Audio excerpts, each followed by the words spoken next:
कहानी की हर पंक्ति शब्द शब्द थे मेरे पापा। मेरी कहानी की हर पंक्ति शब्द शब्द थे मेरे पापा।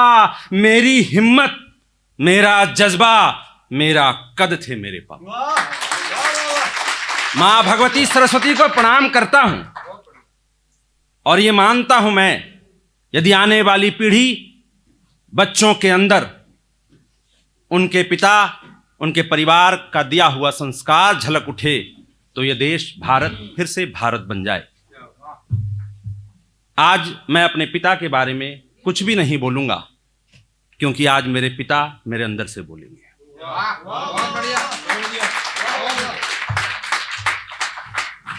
आप सभी का तहे दिल से आभार। यह एक पारिवारिक कार्यक्रम है और आप सभी मेरे विनम्र निवेदन पर आए। मुझे अपनी ही कविता की एक पंक्ति याद आती है कि कभी रामचरितमानस की यह पावन चौपाई बन जाती, सूर कबीरा गुरु नानक कभी मीराबाई बन जाती। रामचरितमानस की यह पावन चौपाई बन जाती, सूर कबीरा गुरु नानक कभी मीराबाई बन जाती। वेदों की ऋचा कभी गीता की धारा बन जाती, दिनकर की हुंकार कभी कभी पंत निराला बन जाती। बनी गीत बसंती चोला तो फांसी का फंदा तौल गई, वंदे मातरम बन गरजी तो दसों दिशाएं डोल गई। 4 बांस 24 गज अंगुल अष्ट यही बतलाती है, जब राजनीति अंधी हो जाए कविता राह दिखाती है। जब राजनीति अंधी हो जाए कि उंगलियां ही निभा रही हैं रिश्ते, जुबां के पास वक्त ही कहां है। उंगलियां ही निभा रही हैं रिश्ते, जुबां के पास वक्त ही कहां है। और सभी टच में बिजी हैं पर कोई टच में कहां है। और आप और हम वो टच में आ सके।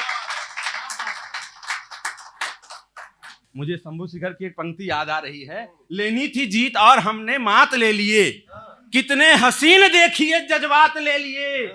और दुल्हा बेचारा रील बनाने में रह गया, दुल्हन ने फेरे पंडित जी के साथ ले लिए। हाँ, आप आनंद में आ रहे हैं, धीरे धीरे हो गया। आइए कवि सम्मेलन को प्रारंभ करते हैं। समय की अपनी मर्यादा है। माँ भगवती सरस्वती की आराधना करते हैं कि हे माँ भगवती सरस्वती आओ माँ, इस मंच को अपने गोद का आलिंगन दो, ताकि यहाँ बैठे एक एक कलमकार अपने कर्तव्य का निर्वहन कर सके। समाज के लिए, राष्ट्र के लिए किस प्रकार चेहरों से मुस्कुराहट जा रही है, कैसे मुस्कुराहट लाया जा सके, कैसे संवेदना लाई जा सके। मुझे महाप्राण निराला की 4 पंक्तियां याद आती हैं। मैं उस 4 पंक्ति के साथ पहले कवि को आपके बीच ठहाकों के लिए आमंत्रित कर रहा हूं कि नवगति नवलय ताल छंद नव, नवल कंठ नव जलद मंद्र रव, नव नभ के नव विहग वृंद को, नव पर नव स्वर दे वरदे वीणा वादिनी वरदे। हे माँ भगवती, मैं पहले कलमकार को आपके बीच आमंत्रित कर रहा हूं जो इसी पटियाला की माटी का होता है और पटियाला पटियाला को कैसे सुनता है आपकी घनघोर तालियां बताएगी। मैं आमंत्रित कर रहा हूं सरदार अमृतपाल कॉफी को आपकी घनघोर जोरदार तालियों के बीच। बहुत बहुत शुक्रिया। बिल्कुल मत घबराइए, मैं कोई लंबी लंबी कविताएं नहीं सुनाऊंगा। 4 पंक्तियां सुनाऊंगा आपके समक्ष, क्योंकि मैं लंबी कविताएं नहीं सुनाता हूं। मध्य प्रदेश की एक बात है सर, पहले बता देना चाहता हूं कि एक कवि ने इतनी लंबी कविता सुनाई, इतनी लंबी कविता सुनाई कि मुख्य अतिथि पर लोग सिधार गए। तो कवि को जज के सामने पेश किया गया। बोले सर इसने इतनी लंबी कविता सुनाई, इतनी लंबी कविता सुनाई कि मुख्य अतिथि पर लोग सिधार गए, इसे फांसी की सजा दीजिए। तो जज साहब ने फांसी की सजा दी और कवि से पूछा बता तेरी अंतिम इच्छा क्या है।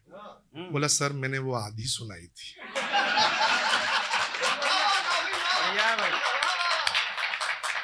आधी मैं आपको भी सुनाना चाहता हूं। बढ़िया। चलिए मंच को प्रणाम करता हूं, आपकी पावन उपस्थिति को प्रणाम करता हूं और सबसे बड़ी बात है आपके धैर्य को प्रणाम करता हूं। एक साथ इतने इतने कवियों को सुन रहे हैं। मैंने बात की मध्य प्रदेश की। देखिए हर जगह का अपना अपना अंदाज होता है, अपना अपना स्टाइल होता है सुनाने का। एक कवित्री वहां पे कविता सुना रही थी, देखिए उसका अंदाज अपना था। कैसे सुना रही थी कि प्राणों से प्यारी हूं मैं, कि प्राणों से प्यारी हूं मैं, प्राणों से निहारी हूं, इस प्राणों की प्यारी के लिए प्राणों की आहुति आप दीजिए। मुझे बात ही समझ में नहीं आई। मैंने साथ वाले कवि से पूछा, भाई साहब मांग क्या रही है? बोले अपने पति से प्राण मांग रही है। आपके पंजाब में नहीं मांगती? मैंने कहा हमारे पंजाब में मांगती नहीं है, निकाल ही लेती है। बढ़िया है भाई कॉफी।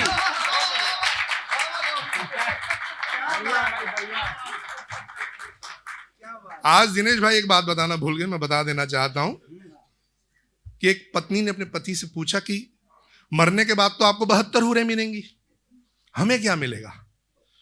पति ने कहा आपको भी हम वहीं मिलेंगे, हम ही मिलेंगे। उसने कहा अच्छा, हमें यहां भी बंदर वहां भी बंदर। देखिए आप ना दो लाइनों से ही पता लग जाएगा आपको कि जो कवि है शादीशुदा है या कवारा है। जो शादीशुदा होगा वो इस तरह की कविता पढ़ेगा कि जमाने ने यूं ही बदनाम कर रखा है काजियों को, अरे फतवे तो रोज ने बीवी सुनाती है।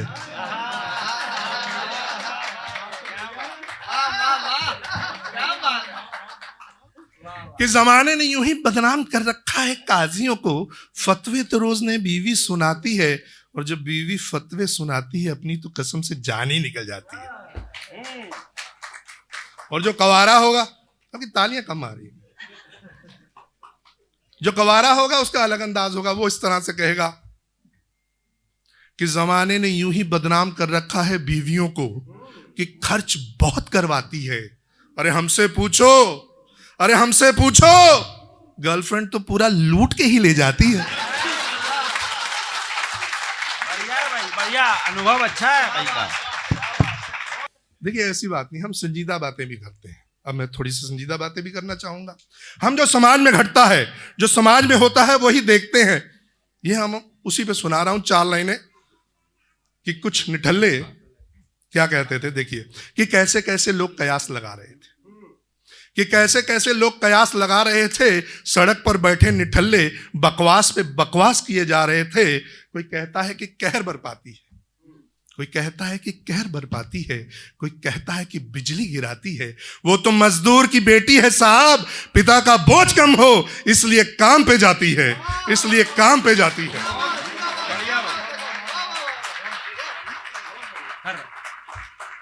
अभी 26 जनवरी गया तो इन्होंने मुझसे कल कहा कि 26 जनवरी गया है तो एक शहीद पे कविता लिखना।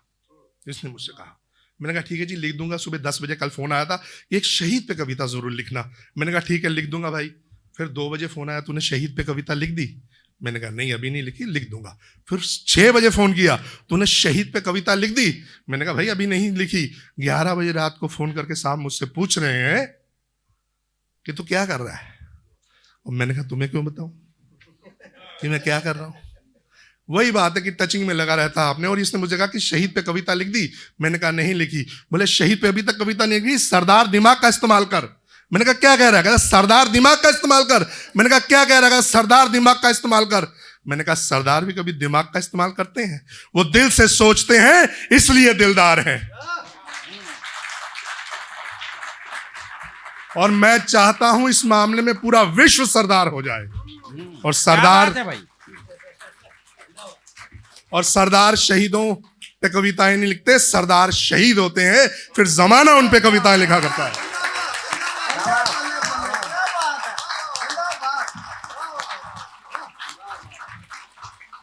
चार लाइनें सरदारों के लिए कि जिस पे रहमत है करतार की, कि जिस पे रहमत है करतार की, जो रखता लाज दस्तार की, दीन दुखियों के दर्द में काम आता, यही दास्तां है सिंह सरदार की। क्या बात है भाई, यही दास्तां है सिंह सरदार की।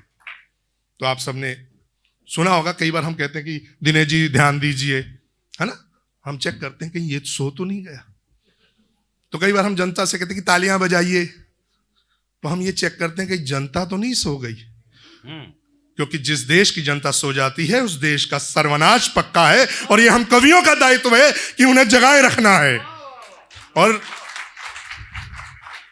इस मामले में साहित्य कलश और विस्टालैंड जो काम कर रहे हैं ये सच में सराहनीय है। एक बार जोरदार तालियां इनके लिए भी हो जाए। और मुझे उम्मीद है कि इस तरह के कार्यक्रम आगे होते रहेंगे। देखिए मुझे बहुत कम समय मिला, बोलने के लिए, क्योंकि बाहर से अतिथि कवि आए हैं और मुझे बोलना है।